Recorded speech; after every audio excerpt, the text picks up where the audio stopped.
앞뒤 계신 분 서로 인사하십니다. 잘 오셨습니다. 반갑습니다.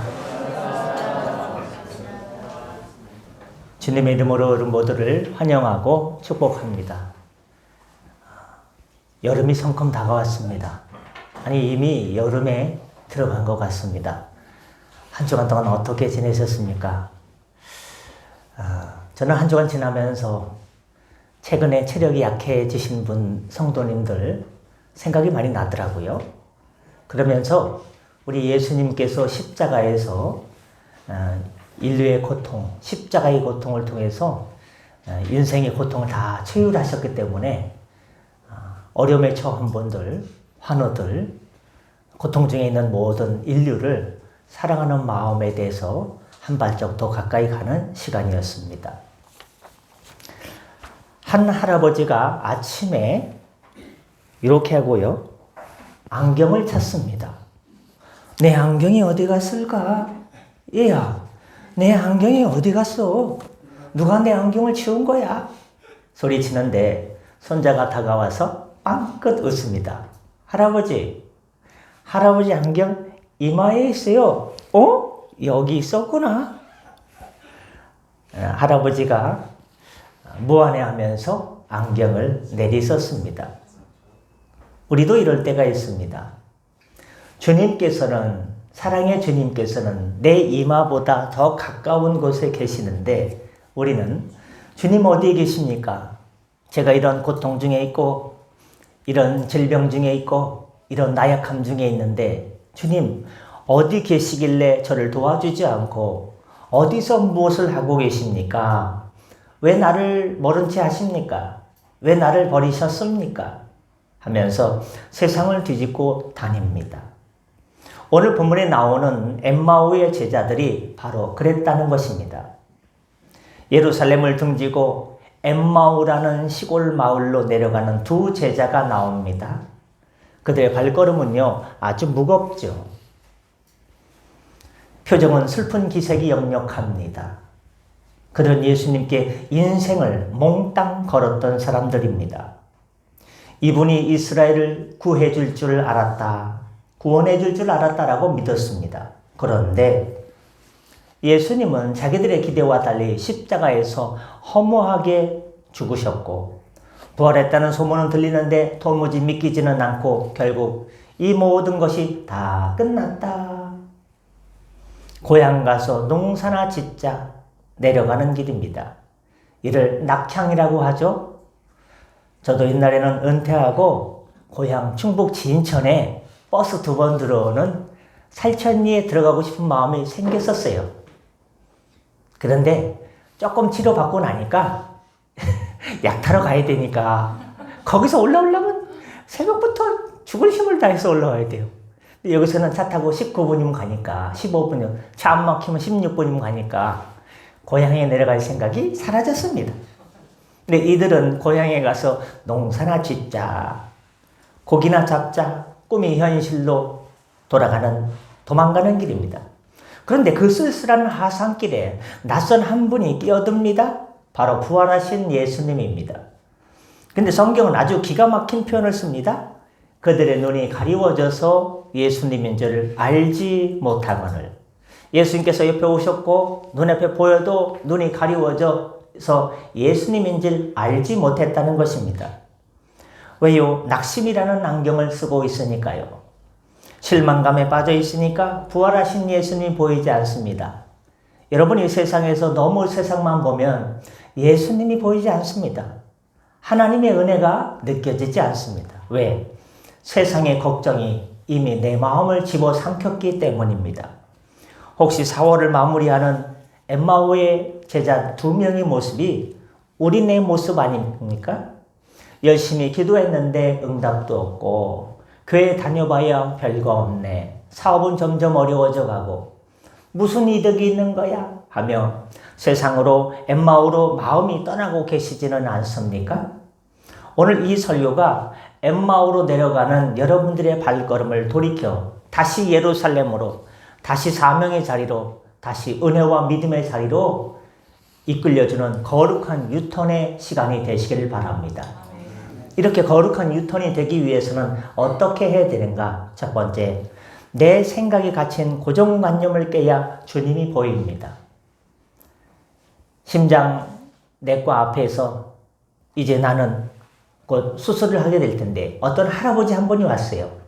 충북 증평인가 괴산에서 올라왔는데 아이고 죽겠구만, 아이고 죽겠구만. 왜 그러세요, 할아버지? 심장수술 앞두고 걱정돼서 그렇죠? 아니, 이거는 잘 됐는데 디스크 때문에 요즘 사는 게 말이 아니야. 아니, 큰 질병이 해결됐으면 디스크쯤이야 지낼 텐데 하나가 끝나고 나니까 다른 하나 때문에 인공관절을 넣었는데 이것이 또 아파가지고 또 병원에서 물리치료를 받고 계신 인근의 목사님도 계십니다. 아, 이것이 다인 줄 알았는데 이거 밖에 세상이 있구나. 이게 내 인생의 고통의 전부인 줄 알았는데 이거 넘어서니까 또 다른 고통이 존재하는구나. 여러분, 내 생각에 갇힌 고정관념을 깨야 주님이 보입니다. 예수님은 그들에게 묻습니다. 너희가 지금 엠마오로 내려가면서 무슨 이야기를 하고 있는고? 그러자 그들은 당신은 예루살렘에서 어떤 일이 있었는지 뭐 들은 바가 없습니까? 어쩜 그렇게 소식에 둔감합니까? 그리고 자기들의 생각, 자기들의 절망을 그 자리에서 쏟아놓습니다. 우리는 그가 예수님이 정치적 메시아인 줄 알았는데 로마의 압제에서 군사들의 힘에서 우리를 건져낼 줄 알았는데 그만 죽어버렸고 그들의 문제는 팩트를 몰라서가 아닙니다. 팩트를 해석하는 관점이 꽉 막혀 있기 때문입니다. 그들은 영광의 메시아라는 고정관념에 갇혀 있어서 고난받고 부활해야 하는 메시아를 받아들이지 못했던 것입니다. 예수님은 그들에게 아이고 가슴을 툭 치는 마음으로 미련하고 선지자들이 말한 것을 전혀 기억하지 못하고 마음에 더디 믿는 자들이여 어이구 하며 책망하십니다. 우리가 왜 주님을 못 만납니까? 내 고집, 내 신학, 내 경험이라는 틀에 갇혀있기 때문입니다. 하나님이라면 자고로 이렇게 해주셔야지. 내가 기도하면 하나님께서는 이런 식으로 응답해 주셔야지. 내가 하나님께 간절히 매달리면 하나님께서 이 상황을 이런 식으로 변화시켜 줘야지라고 생각합니다. 하나님을 내 생각에, 내 기도의 틀에 맞추어서 이렇게 해 주셔야 하나님이지, 이렇게 해 주시지 않으면 하나님이 아니다라는 고정관념에 갇혀 있습니다. 그래서 옆에 계신 예수님이 보이지 않습니다. 여러분, 내 생각을 내려놔야 됩니다. 내 뜻대로 안 돼서 실망입니다 라가 아니라 내 뜻대로 안 되었으니 하나님의 뜻대로 될 줄 믿습니다.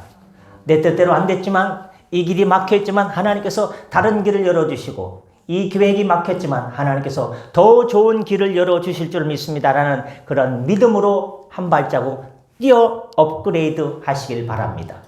그래야 영적인 눈이 뜨이는 겁니다. 그런 차원에서 믿음은 내 생각을 깨는 것입니다. 우리는 자꾸 하나님을 내 생각, 내 머리라는 작은 상자에 가두려고 합니다. 하나님께서 왜 그러실까? 왜 그러실까? 이럴 때 저는 이렇게 말씀드립니다. 하나님이 이해가 안 됩니까? 당연합니다.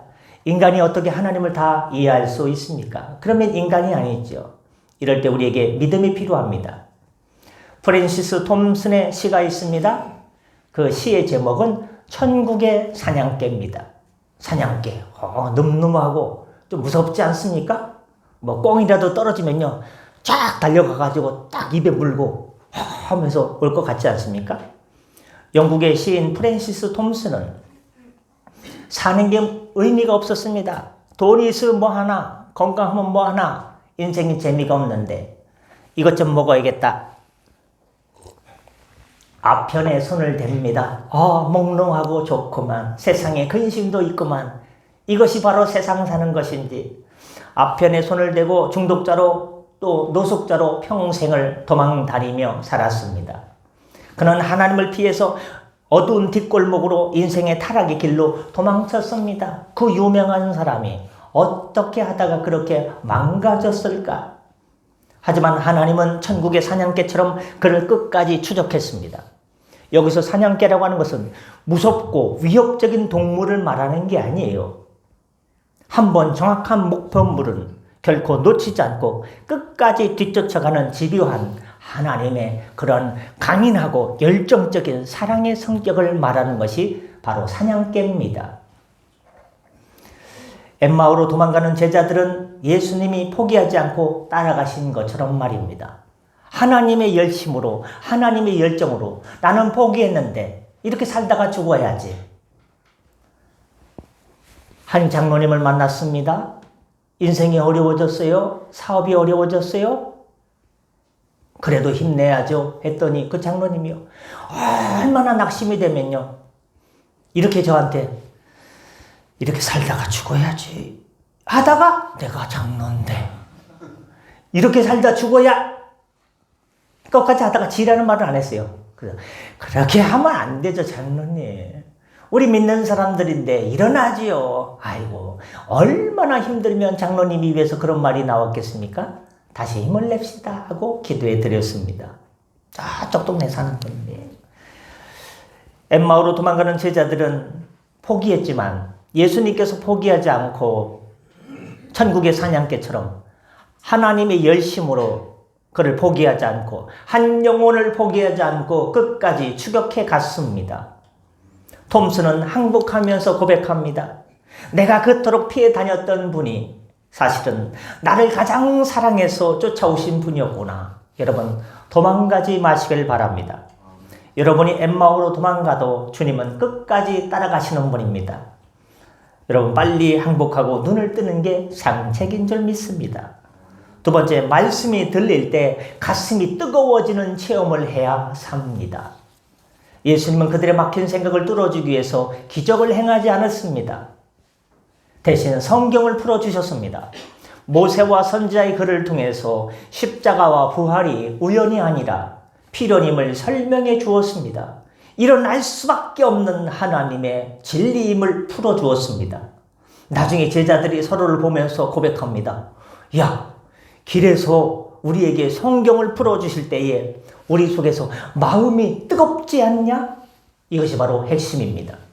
신앙은 머리로 동의하는 게 아닙니다. 가슴이 뜨거워져야 됩니다. 말씀이 내 심령에 부딪혀서 냉랭했던 가슴에 불이 확 하고 붙어야 됩니다. 현대 교인들의 특징이 있습니다. 머리는 차갑고 가슴도 차갑습니다. 거의 동사 상태, 아사 상태인 것이죠. 스마트하긴 한데 똑똑하긴 한데 열정이 없어요. 감동이 없어요. 감흥이 없어요. 쏘쏘 그렇지만 설교를 들어도 논리적이네, 좋은 말이네, 오늘은 짧게 하는구만 하고 끝납니다. 아닙니다. 말씀은요 다이너마이트여야 됩니다.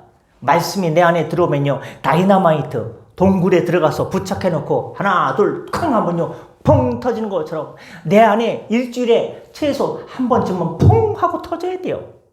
한 달이 지나도록 1년이 지나도록 펑 하는 소리를 못 들으실 때면요 이거 심각한 거예요. 회개하면서 성령님 다이너마이트처럼 내 안에 말씀을 터뜨려 주십시오 라고 간구해야 됩니다. 그럼 성령께서 터지게 해주십니다. 2026년 여러분의 가슴은 안녕하십니까? 식어퍼진 잿더미입니까? 아니면 활활 타오르는 용광로입니까? 말씀을 읽다가 울어본 적이 언제입니까? 뜨거운 기도의 눈물을 흘려본 적이 언제입니까? 그 뜨거움이 회복돼야 엠마오로 가는 길에서, 세상으로 가는 길에서, 낙심의 자리에서, 절망의 자리에서, 이제 나는 끝났다 하는 자리에서 주의 은혜의 자리로 예루살렘으로 다시 돌이킬 수 있는 것입니다. 여러분 잘 아시지 않습니까? 세상 책은 정보를 주지만 성경은 생명을 줍니다. 생명. 성경은 이런 얘기 들어보셨습니까? 성경은 내가 읽는 것이 아니라 성경이 나를 읽습니다. 귀한 말입니다. 내가 성경을 읽는 게 아니에요. 좀 읽다 보면 성경이 내 인생을 읽어봐요. 너 이렇게 살았지? 이럴 때 이렇게 했지? 이럴 때 믿음을 가졌지? 이럴 때 믿음을 잃어버렸지? 이럴 때 너 엠마오로 내려갔지? 성경을 통해서 내 인생이 보이는구나를 깨닫게 해줍니다. 그렇기 때문에 저는 여러분에게 제안을 합니다. 말씀 앞에 가짜 옷을 내려놓고 그대로 드러내시길 바랍니다. 말씀이 여러분의 죄를 찌르고 여러분의 영혼을 수술하게 내버려 두십시오. 그때 가슴에 불이 붙는 것입니다. 설교를 교양 강좌로 듣지 마십시오. 아산병원 수술대 위에서 듣는 심정으로 들어야 가슴이 뜁니다. 감리교회 창시자 하면은 우리 구리 지역에도 감리교가 많거든요. 저쪽 그 언덕에 보이는 교회가 교문 감리교회예요. 한뜻교회도 있고 축복 감리교회도 있고 여러 교회가 있습니다. 이 감리교회 창시자 존 웨슬레 목사님이 영국에서 대학교를 나오려면 영국의 서울대가 옥스퍼드입니다. 분유 이름도 임페리얼인가? 옥스퍼드를 나와야 됩니다. 옥스퍼드를 나온 엘리트 목사님이었고 선교사로 나갔다가 헌신도 했습니다. 열정도 바쳤습니다. 하지만 그의 가슴은 차가웠고 사역은 실패했습니다. 기쁨도 없고 유익도 없습니다. 헌신했는데 나는 구원받았는가? 내가 이 상태에서 깨꼬닥하고 죽으면 나는 천국에 갈 것인가 지옥에 갈 것인가? 나는 지옥불에 떨어질 것 같은데? 아니, 옥스퍼드를 나왔고 선교사로 헌신도 했고 나름대로 헌신은 열정을 다했는데 내가 구원받았을까? 머리로만 예수를 믿다 보니까 가슴이 냉과리 가슴처럼 차갑다 보니까 아이스처럼 차디차니까요. 내가 구원을 받았을까? 고민을 하는 거예요.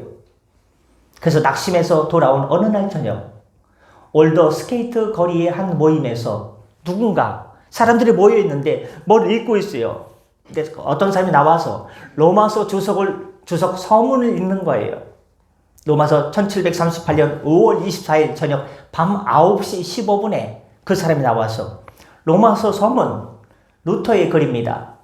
하나님께서 그리스도를 믿는 믿음을 통해서 마음의 변화를 일으키시는 역사 하는데요. 갑자기요. 그것이요. 큰 북을 치는 것처럼 가슴을 치는 거예요. 하나님께서 그리스도를 믿는 믿음을 통하여 내게 믿음이 있었는가? 마음을 변화시키는, 마음이 도무지 변하지 않는데 마음을 변화시키는 일으키시는 역사. 와, 가슴에 천둥 번개가요. 갑자기 내우가요. 와당탕탕탕 치는 거예요. 그는 그 자리에서 주저앉을 수밖에 없었습니다. 그날 밤 일기장에 이렇게 썼습니다.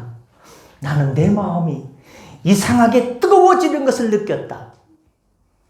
이 뜨거워짐의 체험 이후 전 세계는 내 교구다.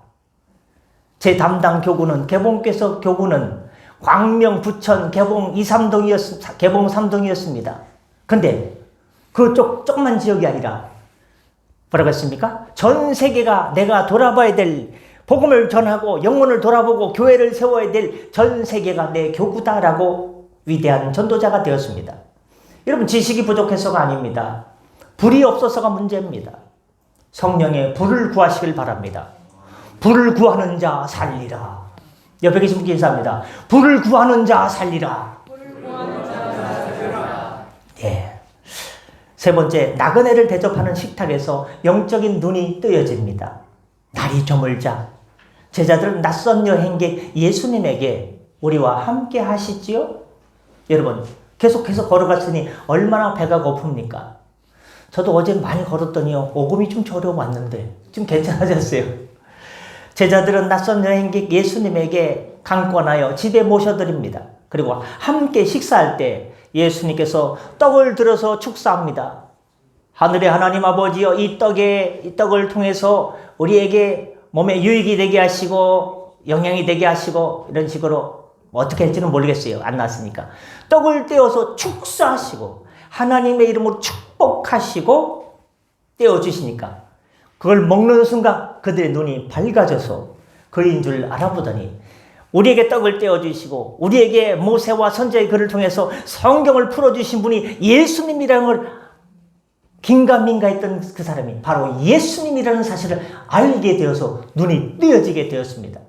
오늘 점심을 드시는 분은요 눈이 뜨여집니다. 안 드시고 가시는 분은요 저 문간 앞에서 붙잡힙니다. 어떤 권사님한테 설교를 길게 하면 안 된대요. 그래서 좀 맞추려고 지금 제가 이렇게 하고 있어요. 언제 눈이 열렸습니까? 말씀을 들을 때 가슴이 예열되기 시작했고 식탁에 교제 나눔을 할 때 눈이 완전히 뜨여졌습니다. 예수님은 혼자 돛 닦는 곳에 계시지 않습니다. 밥을 나누고 삶을 나누고 나그네를 대접하는 그 따뜻한 식탁 공동체 안에 계십니다. 오늘날 교회가 왜 삭막합니까? 예배만 드리고 안녕히 계세요 여러분 하고 가버리기 때문입니다. 떡을 떼는 교제가 사라졌습니다. 형제와의 연합, 교통, 소통과 나눔이 사라지니 예수님이 안 보이는 겁니다. 조금 더 있어야 끝나는데 알람이 일찍 울리네요. 내 집을 오픈하고 내 지갑을 열어 형제를 대접하시길 바랍니다. 그 섬김의 자리에 누가 앉아 계시냐? 예수님이 앉아 계십니다. 집중하시기 바랍니다. 혼자 믿는 신앙은 위험합니다. 엠마오의 조제자처럼 서로 이야기하고 떡을 떼며 함께할 때 부활의 주님을 선명하게 볼 수가 있습니다. 여러분, 교회는 극장이 아닙니다. 가족입니다.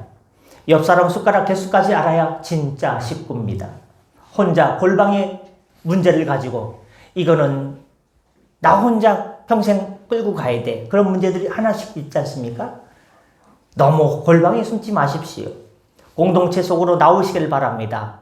교제의 자리로 나오시길 바랍니다. 함께 기도 제목을 내놓으시길 바랍니다. 어제 이야기를 들었어요. 어떤 분이에요? 여자분인데 심각한 편두통에 시달리는 거예요. 약간 망치로 맞은 것처럼 한쪽이 계속 두통이 있는 거예요. 그럼 그럴 경우에는요, 뇌동맥 꽈리류가 꼬여 있어가지고 여는 수술이 필요할 수도 있는데 중보기도 모임에서 그걸 서로 얘기하려고 했대요. 그런데 그냥 영육간의 강건함 원하시죠? 하고 인도하는 사람이요, 기도 제목을 얘기하려고 하는데 얘기를 안 하게 해서 얼굴이 서운해졌대요. 나 같으면 그래도 나는 얘기해야겠어요. 내가 요즘 편두통에 시달리는데 이거 심각한 건 아닌지 여러분 기도해 주시기 바랍니다 하고 나 같으면 얘기했겠어요. 근데 그분이 내성적인 분이라 얘기를 못했대요. 여러분, 혼자 끙끙 앓고 계시지 마십시오. 빛 대신 예수님께 나오면 예수님께서 길을 열어주시고 진리를 깨닫게 하시고 생명으로 인도해 주실 줄 믿습니다. 렘브란트의 명화 마지막 예화입니다. 렘브란트가 그림을 빛의 예술사 아닙니까? 그림을 보면요, 그 음영을 기가 막히게 넣었습니다. 엠마오의 저녁 식사라는 그림이 있어요. 식탁 테이블이 있고 예수님이 가운데 앉아 계시고 두 사람이 앉아 있어요. 그 한 사람은요, 뭘 갖고 오는 그런 그림입니다. 근데 예수님께서 손을 들어서 딱 말씀하시는데 예수님의 후광, 머리 뒤에서요, 빛이 쫙 퍼지는 거예요. 그 우물했던 공간이요, 환하게 비춰질 때 그 앞자리에 앉아있던 제자 둘이요, 깜짝 놀라서 벌떡 일어나려고 하는 장면이 렘브란트의 저녁 식사, 엠마오의 저녁 식사라는 그림입니다. 그 두 사람은 누굴 상징합니까?